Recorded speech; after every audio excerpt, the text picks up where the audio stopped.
अस्सलाम वालेकुम students. FSc part 2 का फर्स्ट चैप्टर है फंक्शन एंड लिमिट्स। अभी हम फंक्शन का कॉन्सेप्ट देख लेते हैं, लिमिट्स को हम बाद में डिस्कस कर लेंगे। फंक्शन जो है इसे फर्स्ट टाइम लेबनिज़ ने रिकॉग्नाइज़ किया था। फंक्शन बेसिकली ऐसा रिलेशन बिटवीन टू वेरिएबल्स है, ठीक है। लेकिन ये किस टू वेरिएबल्स के दरमियान में रिलेशन है, जिसमें वन वेरिएबल तो जो है वो इंडिपेंडेंट है और दूसरा वेरिएबल डिपेंडेंट है।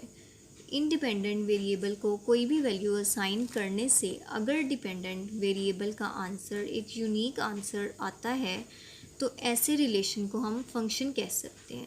अदरवाइज़ किसी भी रिलेशन को फंक्शन नहीं कहा जा सकता जब तक कि उसके डिपेंडेंट वेरिएबल का आंसर जो है वो एक यूनिक सॉल्यूशन ना हो, ठीक है। इसके लिए इट्स मेन फंक्शन की एक स्पेसिफिक कंडीशन है कि इंडिपेंडेंट वेरिएबल को कोई भी वैल्यू असाइन करें तो डिपेंडेंट वेरिएबल जो है उसका answer must be unique answer. Function definition इसकी बुक में हमारे पास लिखी हुई है। Function F from a set X to a set Y, दो सेट्स हैं X and Y, is a rule और correspondence that assigns to each element X in X. X जो है इसमें इंडिपेंडेंट है, इसको कोई भी वैल्यू असाइन कर रहे हैं। A unique element Y in Y, ठीक है। वाई जो है ये डिपेंडेंट वेरिएबल है, तो यही बताया जा रहा है कि इंडिपेंडेंट वेरिएबल में कोई भी वैल्यू आप पुट करें तो डिपेंडेंट वेरिएबल का आंसर यूनिक एलिमेंट हो, ठीक है। डोमेन रेंज का कॉन्सेप्ट हम नेक्स्ट लेक्चर में देखेंगे। अभी हम फंक्शन की टाइप्स को देखते हैं।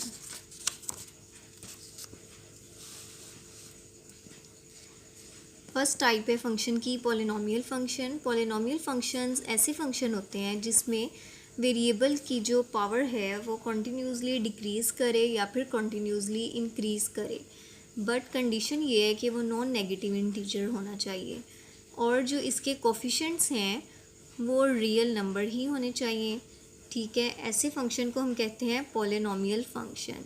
ये हमें एग्जांपल दी गई है 2x4 - 3x³ + 2x - 1।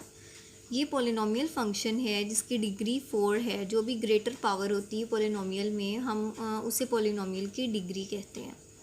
Linear function आपको पता होगा स्टूडेंट्स, आपने पहले भी ये पढ़े होंगे। लीनियर फंक्शंस वो फंक्शंस होते हैं, ऐसे पॉलिनोमियल फंक्शंस होते हैं जिसमें पॉलिनोमियल की डिग्री 1 होती है, ग्रेटर देन 1 नहीं हो सकती लीनियर फंक्शंस में।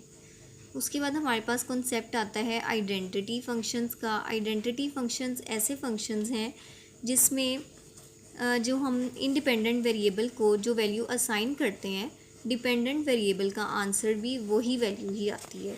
मीन्स अगर मैं आपको एग्जांपल दूं तो इसकी एग्जांपल मैं ऐसे लूँगी।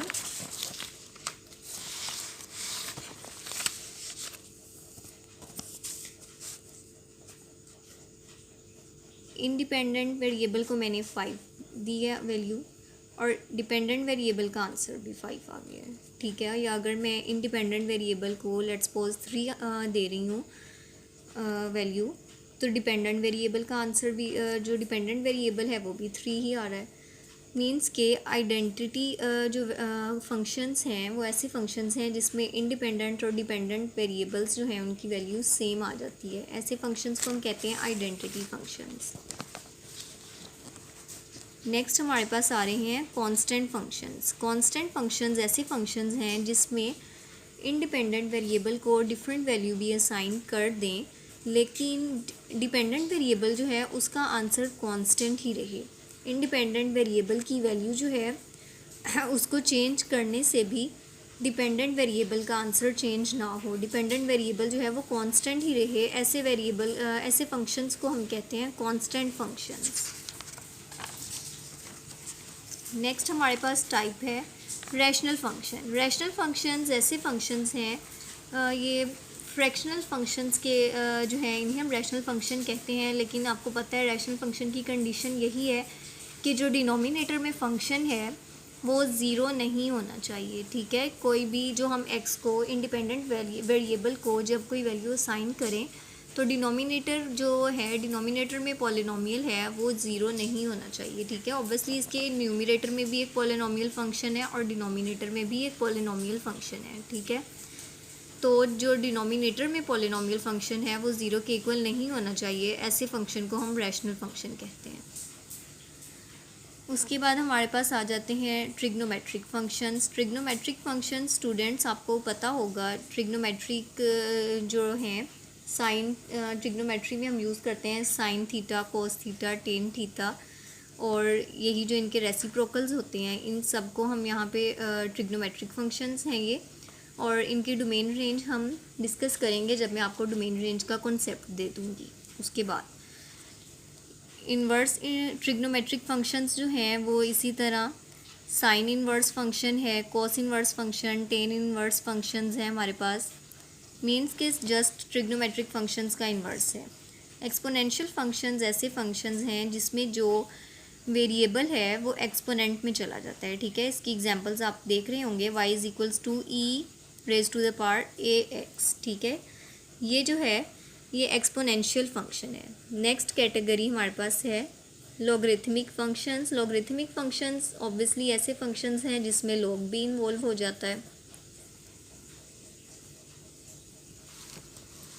ठीक है। जिसमें कॉमन लॉग इन्वॉल्व होगा वो कॉमन लॉगरिथमिक फंक्शंस होंगे, और जिनमें नेचुरल लॉग इन्वॉल्व हो जाएगा वो नेचुरल लॉगरिथमिक फंक्शंस होंगे। Hyperbolic functions,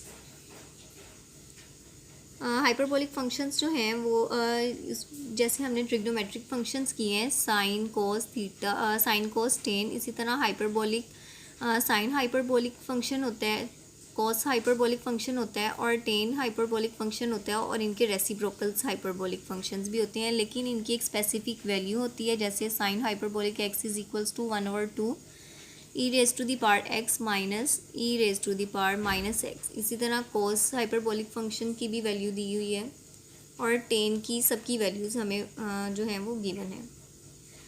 inverse hyperbolic functions